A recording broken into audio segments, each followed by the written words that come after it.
আমন্ত্রণ চ্যানেল 24 এর নিয়মিত স্বাস্থ্য বিষয়ক সাপ্তাহিক আয়োজন হেলথ ফর লাইফ অনুষ্ঠানে powered by Team pharmaceuticals limited এবং সাথে আছি আমি ডাক্তার অর্থি জোখরিফ। দর্শক, থাইরয়েড প্রজাপতির মতো ছোট্ট এই গ্রন্থিটি মানবদেহের বিপাক প্রক্রিয়ার সঙ্গে সরাসরি সম্পৃক্ত এবং গবেষণা বলছে সারা বিশ্বব্যাপী প্রায় 70 কোটি ব্যক্তি এই রোগটিতে সরাসরিভাবে আক্রান্ত হয়ে রয়েছেন এবং যাদের মাঝে প্রায় 20 কোটি ব্যক্তি গুরুতর সমস্যায় আক্রান্ত হয়ে নিয়মিত চিকিৎসকের শরণাপন্ন হচ্ছেন এবং বাংলাদেশেও এই রোগের হার যেন প্রতিনিয়ত বেড়েই চলেছে। সারা দেশে প্রায় 5 কোটি ব্যক্তি এই রোগটিতে ভুগছেন। তবে আপনি কি করে বুঝবেন আপনি থাইরয়েড জনিত কোনো সমস্যায় ভুগছেন কিনা, কখন সতর্ক হবেন এবং এক্ষেত্রে সতর্ক হওয়াটা আসলে কতটুকু জরুরি? আজ আমরা কথা বলবো এই প্রত্যেকটি বিষয় নিয়ে এবং আলোচনা করবার জন্য স্টুডিওতে আমাদের সাথে উপস্থিত আছেন অধ্যাপক ডাক্তার এ.কে.এম. আমিনুল ইসলাম, বিভাগীয় প্রধান, এন্ডোক্রাইনোলজি বিভাগ, স্যার সলিমুল্লাহ মেডিকেল কলেজ ও মিটফোর্ড হাসপাতাল, ঢাকা। স্যার, স্বাগত আমাদের আজকের আয়োজনে। ধন্যবাদ আপনাকে। স্যার, থাইরয়েড জনিত সমস্যা আজকে থেকে প্রায় 10 বছর আগেও এটি আমাদের কাছে অনেক বেশি অজানা ছিল। আমরা প্রায় বেশিরভাগ ব্যক্তি জানতোই না যে থাইরয়েড যে কোনো গ্রন্থি এবং এটি একটি হরমোনজনিত সমস্যা। কিন্তু শুরুতে আপনার কাছে জানবো যে আসলে থাইরয়েড এই হরমোনজনিত সমস্যা থেকে কী কী ধরনের জটিলতা হতে পারে? ধন্যবাদ আপনাকে। আসলে আপনি ঠিকই বলেছেন যে আগে আসলে আমরা থাইরয়েডের প্রাদুর্ভাব সম্পর্কে কতটা জানতাম না। এর একটা কারণ ছিল যে সচেতনতার অভাব ছিল, আরেকটা হচ্ছে আমাদের দেশে থাইরয়েড পরীক্ষা যে হরমোন পরীক্ষাগুলো এগুলো কিন্তু একটু ব্যয়বহুল, তো সেই পরীক্ষার কিন্তু সুবিধা সব জায়গায় ছিল না, যে কারণে অনেক রোগী থাকলেও আমরা কিন্তু সেটা ধরতে পারতাম না, জানতে পারতাম না। বাট গত 10 বছর বা 15 বছর বা 20 বছরের কথা বলেন, আমাদের মেডিকেল সায়েন্স অনেক এগিয়েছে, আমাদের দেশে পরীক্ষা নিরীক্ষার সুযোগ সুবিধা বেড়েছে, যার ফলে কিন্তু আমরা প্রত্যন্ত অঞ্চল থেকে আমরা থাইরয়েডের রোগী পাচ্ছি, কারণ ওখানেও দেখা যায় থাইরয়েড হরমোন পরীক্ষা করা যাচ্ছে। তো এই কারণে আসলে দেখা যাচ্ছে যে আমরা প্রতিনিয়ত থাইরয়েডের রোগী বেশি পাচ্ছি, এটা হচ্ছে একটা কারণ। আর আপনি যেটা বলছেন যে হ্যাঁ কেন বাড়ছে, কারণ সারা বিশ্বে আসলে থাইরয়েডের রোগী বাড়ছে। আপনি হয়তো জেনে থাকবেন যে অটোইমিউন ডিজিজ বলে একটা কথা আছে, অর্থাৎ শরীরের মধ্যে কিছু অ্যান্টিবডি তৈরি হয় যেটা আমাদের শরীরের যে গ্রন্থিগুলা সেগুলোর ক্ষতি সাধন করে। তেমনি থাইরয়েডেরও কিছু রোগ অ্যান্টিবডি আছে যেগুলো কিন্তু সেই থাইরয়েড গ্রন্থির ক্ষতি সাধন করে রোগ তৈরি করছে। তো এই অটোইমিউন যে ডিজিজগুলো এগুলো কিন্তু সারা বিশ্বেই বাড়ছে এবং আমাদেরও কিন্তু সভ্যতার যে বিবর্তন আমরা এখন লক্ষ্য করছি সেটার পাশাপাশি আমাদের এই অটোইমিউন ডিজিজগুলো কিন্তু বেড়ে চলেছে এবং এইটার যদি বলি যে এর অংশ হিসাবে কিন্তু আমাদের দেশে থাইরয়েড রোগীর সংখ্যা বেশি এবং স্যার এটি কিন্তু ক্রমাগত বাড়ছে। একটু জানতে চাই যে কি কি ধরনের থাইরয়েড জনিত জটিলতা হতে পারে একজন ব্যক্তির? হ্যাঁ, আপনি ভালো প্রশ্ন করেছেন। আসলে থাইরয়েড যে কোনো একটা হরমোন গ্রন্থি যদি থাকে তাহলে সেখান থেকে প্রধানত 2 ধরনের রোগ হয়। একটা হচ্ছে যদি সেই হরমোনের পরিমাণটা কমে যায়, আবার যদি হরমোন পরিমাণটা বেড়ে যায়, দুইটাই কিন্তু মানুষের শরীরে প্রতিক্রিয়া তৈরি করতে পারে। থাইরয়েডের ক্ষেত্রে ব্যতিক্রম নেই। থাইরয়েড গ্রন্থির যদি আপনি বলেন যে কর্মক্ষমতা কমে যেতে পারে, কার্যক্ষমতা কমে গিয়ে হরমোনের অভাব হতে পারে, ঘাটতি হতে পারে শরীরের মধ্যে। আর একটা হচ্ছে হরমোনের পরিমাণ বেড়ে গিয়ে সেটারও একটা প্রভাব হতে পারে। তাহলে আমরা বলতে পারি যে থাইরয়েড গ্রন্থির হরমোন কমে গিয়ে হাইপোথাইরয়েড হতে পারে, আবার থাইরয়েড গ্রন্থির হরমোন পরিমাণ বেড়ে গিয়ে নিঃসরণের পরিমাণ বেড়ে গিয়ে হাইপার থাইরয়েড হতে পারে। আর এর বাইরেও কিছু রোগ হয় থাইরয়েডের অন্য গ্রন্থির মতোই, যেমন এখানে প্রদাহ হয় যেটাকে আমরা আবার থাইরয়েডাইটিস বলি। এর বাইরেও থাইরয়েডের মতো অনেক সময় চাকা তৈরি হয় যেগুলো আমরা নোডিউল বলি, থাইরয়েড নোডিউল। সেই সমস্ত চাকা দেখা যায় যে অনেক ক্ষেত্রেই কোনো ক্ষতি করে না কিন্তু চাকা হিসেবে থাকে। সেই চাকা যদি একটা থাকে সেটাকে আমরা বলি সলিটারি থাইরয়েড নোডিউল, আবার যদি অনেকগুলো থাকে সেটাকে আমরা বলি মাল্টি নোডিউলার গয়টার। এর বাইরে এই চাকার মধ্যে আবার অনেক সময় ক্যান্সার বা টিউমারের জীবাণু থাকতে পারে, এগুলো থাকতে পারে। তার মানে আমরা থাইরয়েড ক্যান্সার বা টিউমারও পেতে পারি। তো মোটা থেকে যদি আমরা বলি যে থাইরয়েডের রোগ বলতে আসলে আমরা এই রোগগুলোকে বুঝে থাকি। নিশ্চয়ই স্যার, এই ক্ষেত্রে হাইপো এবং হাইপারথাইরয়েডিজম এটা আমরা খুব হরহামেশাই শুনে থাকি এবং অনেক ক্ষেত্রে শুনি যে নারীরা আক্রান্তের ঝুঁকিতে বেশি রয়েছে। কি কারণে নারীরা এগিয়ে? ওই যে বললাম যে অটোইমিউনিটি, দেখা যায় অটোইমিউন ডিজিজগুলো অনেক ক্ষেত্রেই নারীদের ক্ষেত্রে বেশি হচ্ছে। সে কারণে দেখা যায় যে একজন প্রতি 10 জন যদি আপনি হাইপোথাইরয়েড রোগী চিন্তা করেন যাদের হরমোনের পরিমাণ কম, তার মধ্যে আপনি 9 জনই পাবেন আসলে নারী, আর একজন হয়তো পুরুষ পাবেন। তো এটা আসলে যে অটোইমিউনিটি, এটার কারণে দেখা যায় ওই অটোইমিউনিটির কারণে দেখা যায় নারীরা এটাতে বেশি আক্রান্ত হচ্ছে। একদমই স্যার, সেক্ষেত্রে হাইপোথাইরয়েডিজমে আক্রান্ত কিনা কি করে একজন ব্যক্তি বুঝবেন? এটা আপনি খুব ভালো একটা প্রশ্ন করেছেন। আসলে হাইপোথাইরয়েডের যে আমরা আক্রান্ত রোগীর যে লক্ষণগুলো সেগুলো কিন্তু একেবারে আমাদের সাধারণভাবে যে লক্ষণগুলো থাকে সেরকম। যেমন একটা মানুষ দুর্বলতা বোধ করতে পারে, একটা মানুষের অবসাদগ্রস্ততা লাগতে পারে, একটা মানুষ অল্পতেই ক্লান্ত হয়ে যাচ্ছে, একটা মানুষের হয়তো পা ফুলে যাচ্ছে বা মুখ ফুলে যাচ্ছে, এরকম যদি নারী হয় তাহলে তার হয়তো মাসিকের সমস্যা হচ্ছে, মাসিকের পরিমাণ বেড়ে যেতে পারে, বা কারো হয়তো যিনি তার প্রজনন স্বাস্থ্যের ক্ষতি হতে পারে। আবার এই বাইরে হয়তো যিনি বাচ্চা নিতে চাচ্ছেন, দেখা যাচ্ছে তার বাচ্চা হচ্ছে না, নারীদের ক্ষেত্রে। পুরুষদের ক্ষেত্রেও সেরকম, যে তিনি বেবি নিতে চাচ্ছেন, বাচ্চা নিতে চাচ্ছেন, তার ক্ষেত্রে তার প্রজনন স্বাস্থ্য ঠিক নেই, সে কারণে বেবি হচ্ছে না। মানে এই ধরনের নানা রকমের লক্ষণ কিন্তু আসলে একজন থাইরয়েড রোগী হতে পারে। আপনি যদি বলতে পারেন যে যদি লক্ষণের কথা বলে, যে আমার মনে হয় যে প্রায় 70-80টা লক্ষণ থাইরয়েড রোগীর থাকতে পারে। তার মানে আমাদের সাধারণভাবে যে লক্ষণগুলো অন্য রোগের ক্ষেত্রে থাকে, সেগুলো থাইরয়েডের ক্ষেত্রে থাকতে পারে। সেক্ষেত্রে এটা তো আমরা হাইপোথাইরয়েডিজমের কথা শুনলাম, যদি হরমোনটা বেড়ে যায় শরীরে, হাইপারথাইরয়েডিজম বলছি আমরা, সেটার ক্ষেত্রে উপসর্গগুলো কেমন? হাইপারথাইরয়েডের উপসর্গ বরং একটু আপনি আলাদা করতে পারবেন বেশি করে। যেমন অনেকে ওজন কমে যেতে পারে, অনেকের যেমন ঘাম বেশি হয়, বুক ধরফর করে, অস্থিরতা লাগে, তারপরে আপনার মাসিকের যে সমস্যার কথা বললাম সেগুলো। কিছু কিছু রোগীর আপনার হার্টের সমস্যা হতে পারে, কিছু কিছু রোগীর নার্ভের সমস্যা হতে পারে, তারপরে দেখা যায় যে বাচ্চাদের ক্ষেত্রেও একই রকম সমস্যা হতে পারে। তো এই ধরনের সমস্যা, মাসিকের সমস্যার কথা তো বলেছি, তো এই ধরনের সমস্যা কিন্তু নিয়ে হাইপারথাইরয়েড আসতে পারে। আপনার হরমোন বেড়ে গেলে বরং সেটার যে আপনি লক্ষণগুলো বলবেন সেটাকে আলাদা করা বরং অনেকটাই সহজ। এমন কি হতে পারে যে কম বয়সী একজন নারী, তিনি থাইরয়েড হরমোনের ডিফিকাল্টিসে সাফার করছে কিন্তু কনসেভ করছে না, এটা কি কনসেভ না করার সঙ্গে কোনো সম্পৃক্ত ডিজিজ? অবশ্যই। আমি যেটা বললাম প্রজনন স্বাস্থ্য, তো প্রজনন স্বাস্থ্যের মধ্যে কিন্তু আসলে সবই, আপনার মাসিকের কথা বলেন কিংবা প্রজনন ক্ষমতার কথা বলেন, বাচ্চা জন্ম দেওয়ার কথা বলেন, সেগুলো কিন্তু সবই আপনার থাইরয়েডের সাথে সম্পৃক্ত। তার মানে সেটি হাইপো হলেও হতে পারে, হাইপার হলেও হতে পারে, দুটোতেই হতে পারে। মানে তবে যেহেতু আমাদের থাইরয়েডের রোগীর সংখ্যা বেশি, কাজে আমরা সেক্ষেত্রে কিন্তু আমরা এই রোগীগুলা বেশি পাই। দেখা যাচ্ছে যে বেবি হচ্ছে না, বাচ্চা প্রসব করতে পারছে না বা গর্ভধারণ করতে পারছে না, তখন আমাদের কাছে আসে বা হয়তো কোনো গাইনি স্পেশালিস্টের কাছে যায়, গেলে তখন যদি দেখা যায় থাইরয়েড পরীক্ষা করলে দেখা যায় থাইরয়েড বেশি ছিল। শুধু যে বাচ্চা না হওয়ার ব্যাপার সেটা কিন্তু না, এরবারে যদি আপনি বলেন যে বাচ্চা হয়েছিল কিন্তু নষ্ট হয়ে গেছে, গর্ভাবস্থা নষ্ট হয়ে গেছে, তখন পরীক্ষা করে দেখা যায় তার থাইরয়েড ছিল। রোগী হয়তো জানতোই না যে থাইরয়েড সমস্যা ছিল, বাচ্চা নষ্ট হয়ে যাওয়ার পরে পরীক্ষা করে দেখা গেলো তার থাইরয়েড ছিল। তো কাজেই প্রজনন স্বাস্থ্যের পুরো ব্যাপারটাতে কিন্তু আসলে থাইরয়েডের ভূমিকা অনেক বেশি। খুব গুরুত্বপূর্ণ একটি বিষয় এটি। আসলে স্যার, যেহেতু এটি নিয়ন্ত্রণযোগ্য কোনো ব্যাধি, নিরাময়যোগ্য নয়, আমরা কখনো এটাকে চাইলে নিরাময় করতে পারবো না, যেহেতু অটোইমিউন ডিজিজ, শরীরে একবার চলে আসলে সেটি সারা জীবন ক্যারি করতে হবে, তাই ওষুধ খাওয়াটা তো খুব বেশি জরুরি। একটু আমি চিকিৎসার বিষয়ে জানতে চাই। হ্যাঁ, আপনি যেটা বলেছেন আসলে বিশেষ করে যদি আমরা বলি যে সমস্ত নারীরা প্রজনন ক্ষমতার অধিকারী, তাদের ক্ষেত্রে, বাচ্চাদের ক্ষেত্রে আমি বলবো যে বাচ্চাদের ক্ষেত্রে কিন্তু থাইরয়েড হরমোনের ভূমিকা অনেক বেশি। বিশেষ করে গর্ভাবস্থায় যদি আপনি বলেন, গর্ভাবস্থায় বাচ্চার যে মস্তিষ্ক, সেটার যে বিকাশ, সেটার জন্য কিন্তু হরমোনের দরকার আছে। জন্মের পরে বাচ্চার যে বৃদ্ধি, সেটার জন্য দরকার আছে। জন্মের পরেও মস্তিষ্কের যে বিকাশ, সেটার জন্য থাইরয়েড হরমোনের দরকার আছে। তাই কাজে আপনি একটা বাচ্চা থেকে, একটা গর্ভাবস্থা থেকে শুরু করে একদম তার প্রজনন স্বাস্থ্যের পুরো সময়টা, এবং কি তারপরেও আপনি কি থাইরয়েড হরমোন ছাড়া থাকতে পারছেন না।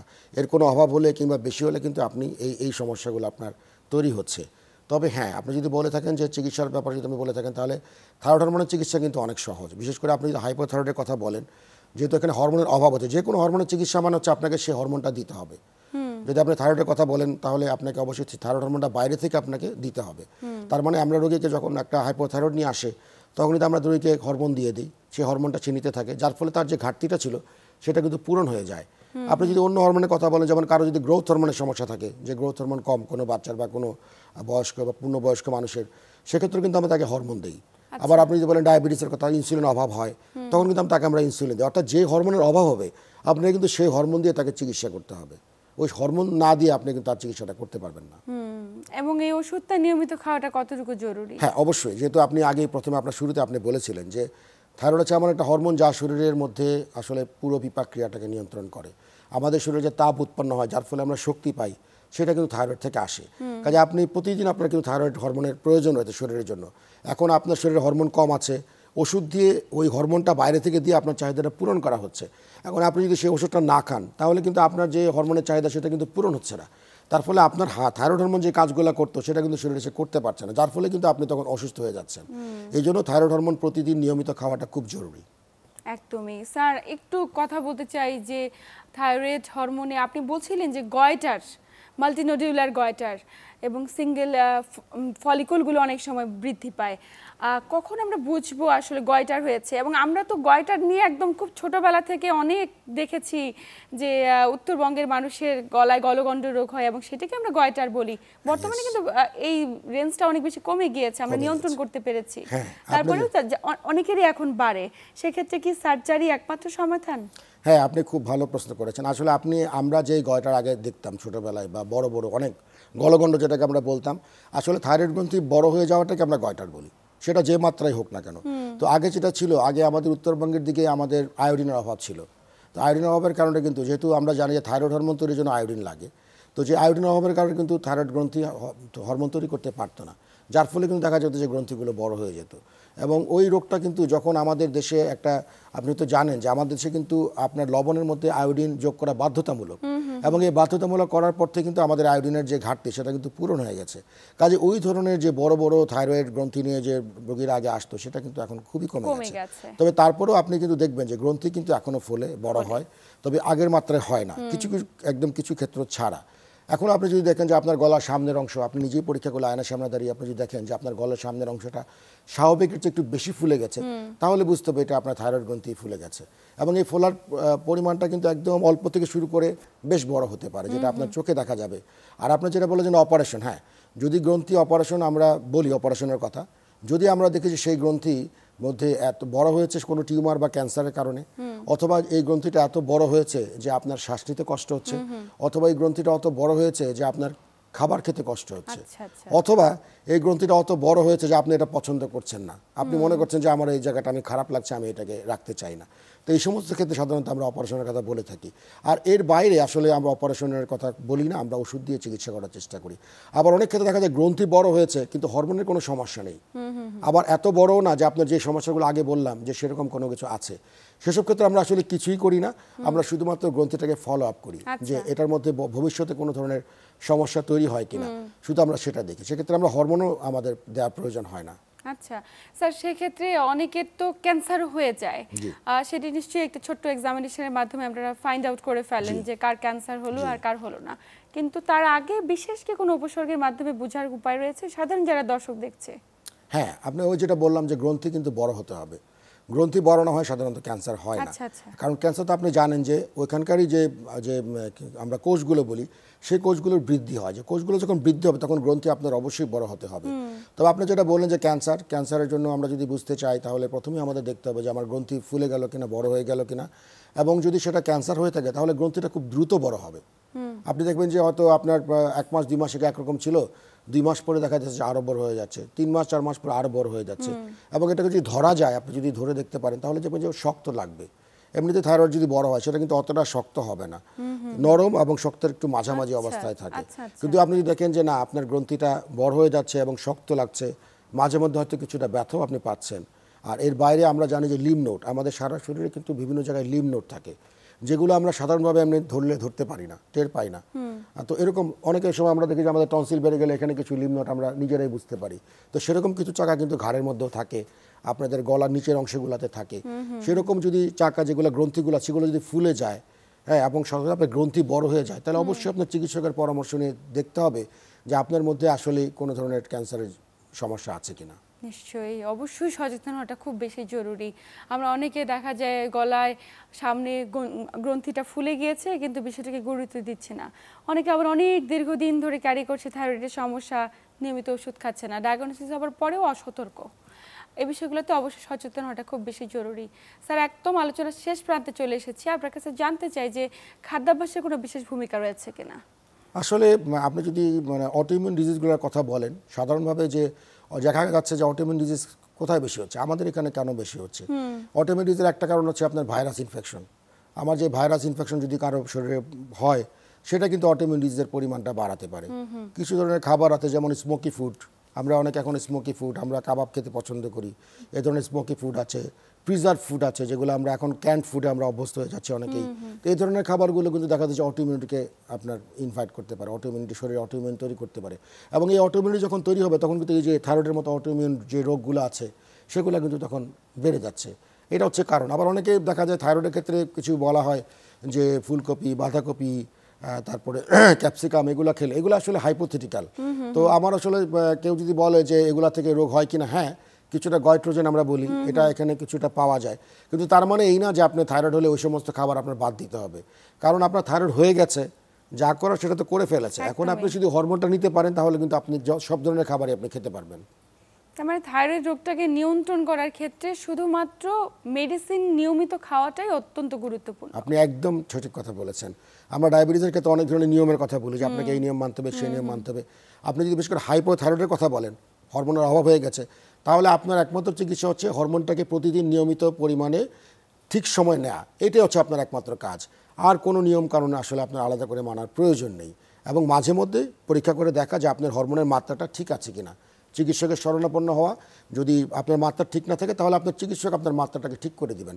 হাইপারথাইরয়েডের জন্য কিন্তু চিকিৎসাটা পদ্ধতিটা এতটাই সহজ, বাট হাইপারথাইরয়েডের ক্ষেত্রে আমাদের একটু জটিলতাটা বেশি। আচ্ছা, সেক্ষেত্রে কি জটিলতা হতে পারে? সেক্ষেত্রে যেমন ওই যে আমি বললাম যে ওখানকার ওষুধগুলো অ্যাডজাস্টমেন্টটা একটু ভালো করে না করলে রোগীর যে লক্ষণগুলো সেগুলো বেশি থাকে, এবং দেখা যায় হাইপারথাইরয়েড রোগীগুলার কার্ডিয়াক বা মানে হৃদরোগের সম্ভাবনা ঝুঁকি বেড়ে যায়, বিভিন্ন ধরনের হৃদরোগ হতে পারে এগুলো। তো এই জিনিসগুলোর জন্য, এবং অনেক সময় যারা বিশেষ করে বয়স্ক মহিলাদের, তাদের ক্ষেত্রে হাড়ের ক্ষয় রোগ হতে পারে।